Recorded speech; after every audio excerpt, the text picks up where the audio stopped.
Hazrat Abu Usman narrates that he heard from Hazrat Sa'ad bin Abi Waqqas radiyallahu anhu, who was the first one to shoot an arrow in Allah's cause, and from Hazrat Abu Bakr radiyallahu anhu too, who climbed up the rampart of the castle of Taif accompanied by many men and visited the Prophet sallallahu alaihi wasallam, and both of them said that they heard the Prophet sallallahu alaihi wasallam saying, "Paradise is forbidden for him who knowingly ascribes himself to the one other than his actual father."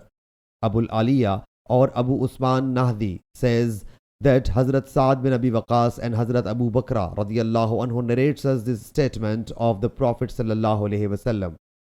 Asim says that he said to him, "You have got the witness of two such persons whose witness is enough for surety. One of them is he who was the first one to shoot an arrow in Allah's way, and the other is he who was the third out of the 23 who came to the Prophet sallallahu alaihi wasallam dismounting from the rampart of the Taif fort." Sahih Bukhari, Hadith number 4326 and 4327.